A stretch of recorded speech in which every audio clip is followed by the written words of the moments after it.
I wouldn't be surprised if house prices doubled in the next 5 or 6 years. That's a big statement, doubled. The economy is pretty fucked at the moment. Interest rates have just been reduced in the Bank of England.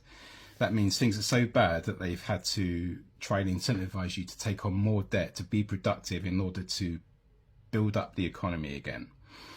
So they're trying to get people to take on debt in order to pay back the debt that wasn't being able to be paid because of the previous interest rate. They're trying to sort of generate this productivity in you in a system that requires you to sacrifice your time, your energy, and your focus on building up the economy again. And they do that by incentivizing you to take on this opportunity at a lower rate of debt and repayment.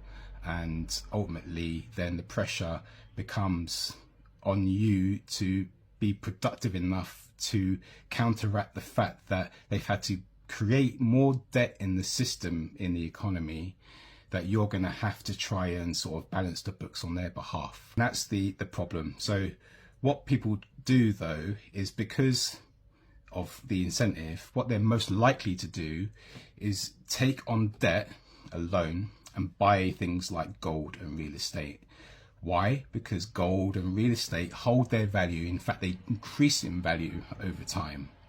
Because the more people that realize the fact that if you've got, let's say, £10,000 in your bank account, because of inflation, let's say that the target is 2%, and it's likely to be more because the last few years of the inflation rate. Next year, your £10,000 is going to be 2% less than it was the year prior. And the year after that, again, another 2%. And it's eroding its value and what you can buy with that £10,000 the longer you hold on to it. So what you're going to do, you're going to try and find something that's going to sustain and hold the value of that £10,000. So people find, oh, everyone wants shelter, and that's a fundamental need in society. So, everyone's always going to want a house to live. So it's likely that if I pay for this house and buy this house with this money that I've got, then it's going to hold and increase its value over time. And I'm hedging against the fact that my purchasing power, if I do nothing with it, is going to erode over time. So you're incentivized in this system. When they create debt, you know that things are going to get worse. So you put your money in a safe place. And that's what's happening. And that's why housing will increase in value. That's why gold is increasing in value. That's why everything is increasing in value. That is an asset, because people want to put it somewhere safe for a rainy day, knowing that if they don't, they're just basically wasting that money down a drain somewhere. I'm doubled. I think that probably will happen. I mean, look at the stock market. What's the stock market done? What's the gold price done? Gold price has doubled. Nothing's changed with gold. Gold is still gold. The same thing it's been for thousands of years. Price has gone up because rich people got more money.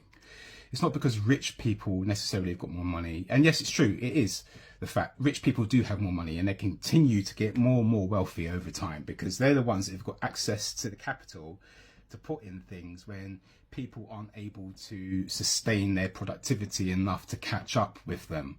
So it compounds and further divides the wealth gap, right? Ultimately, you've got to think, let's step back a bit. What created the situation in the first place? The fact that in 1971, the Nixon shock, he said, we're going to come off a gold standard. Basically, that means that we're just going to generate money, print money for free. That's not backed by the amount of gold that we've got in our store or on our Fort Knox.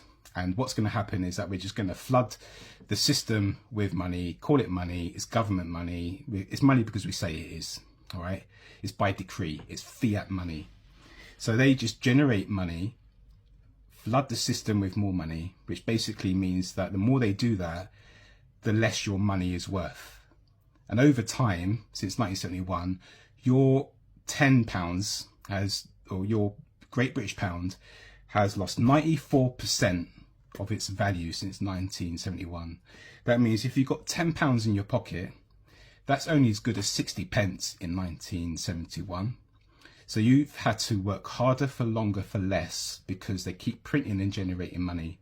So yes, you are going to try and find ways to stop that from happening.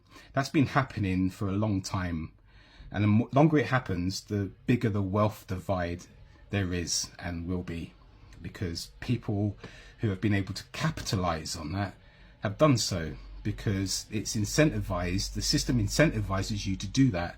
What are you going to do? Just sort of sit and just wait for your money to erode? If you've got the opportunity to put it somewhere where it's going to grow, you would. We're flawed human beings, right? We know the impact of us doing this if you've got access to it. But what else are you going to do? You know, you're incentivized in a system that is a Ponzi scheme to participate in it, because if you don't, you're going to fail, right? And that's the fundamental problem here. And everything else will go with it. I've been saying for a long time, house prices will go up, house prices will go up, house prices will go up. Whenever I say that, you get people in the comments, angry young people, no way house price is going to go up, house price is going to collapse. There's no way it's sustainable, house price is going to... It already did collapse in 2008. Okay, you just need to try and, if you don't know what happened, you should know. You know, there was this massive housing crisis, everything blew up, it was devastating for the stock market, the banks and all that sort of stuff, because they were participating in a Ponzi scheme, a fraud. They were giving people money that weren't able to pay it back and benefiting from doing so. And there's only so much that can go on for before the bubble bursts. It is likely that history will repeat itself, right? And the bubble will burst again. It's a matter of when. But all they do really to circumvent the thing happening again is just generate more debt to try and long it out and pull some sort of economic strings to try and long out the likelihood of this happening. And the more they pull those strings, the more it does the legs of the working class, and the more it sort of enriches the rich further. Again, it's the systems incentives that allow this to happen. Collapse. And I don't need to ask, I know who these people are. These are young people without homes. And the reason these people are saying it is because they're terrified of that happening. And they're right to be, because it's been awful. It's going to be so socially divisive, because a lot of homeowners will be happy.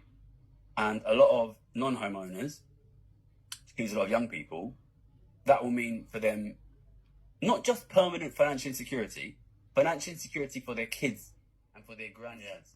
These will be, if they have kids, these people will lose capitalism and they will be dropped off the bottom forever. Gary's a big sort of champion for taxing the rich. And you've got to ask yourself, who's going to do that? The government and the wealthy people are going to tax themselves. Who's going to oversee this process? And if you've got inflation year on year on year, and your purchasing power is being eroded year on year on year, plus you've got tax on top of that, right? You're not only having to work harder for longer and sacrifice more of your time and energy and focus at trying to generate income because of inflation is demanding that of you. You're also getting taxed on top of that, right? They're double dipping. So if you are 94% poorer today than 1971 and you're earning less just by virtue of that inflation, plus they're taxing you on top of it, you've got to ask yourself, what are you doing other than just working for them and sacrifice? They're demanding your time for free, okay? And taxing the rich, okay? My uncle bought this house in 1980s for like £18,000. It's worth now 2005 like around £1 million. He wants me to inherit this house, but it's likely that I'm going to have to sell it because I can't afford the tax. And the only reason why it is so expensive and I can't afford the tax and I likely have to sell this house is because people have been using housing as a store of value to put their money to hold their wealth in. And that's not, something that my uncle has anticipated in that sense. You want to buy a house because that was the thing to do. That's you need to secure a home. But the more money that they put in the system, the less your money is worth, so the more you have to put up in order to pay for the things that you could have afforded back in history than you can today. So the driver of this is money that's printed for free, that is generated out of thin air, and you're the ones that are going to have to sort of make a decision about a moral choice here about how you're going to survive in this system. Because if you don't, you're just going to not survive in this environment. You're just surrendering to poverty and the erosion of something that shouldn't have been eroded in the first place. If they kept the money supply finite and constrained, that purchasing power over time would have increased rather than decreased. housing would be at their utility value rather than being used as a store of value.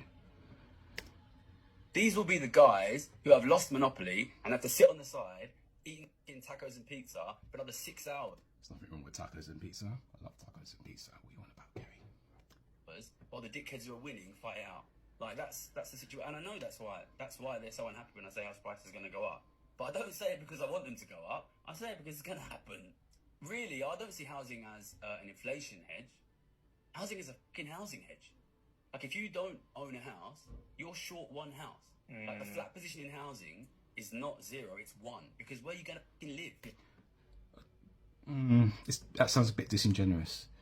I understand the point he's making is a housing hedge, you know, that you have to get a house or you die, and you shouldn't really sort of have to do that. But the root issue is inflation. So it is an inflation hedge, and the housing hedge thing is just a consequence of inflation anyway. So it is an inflation hedge by virtue of the fact that inflation exists in the first place, incentivizing you to buy things like real estate to hold on to their purchasing power. Yes. What do you think? Stay curious.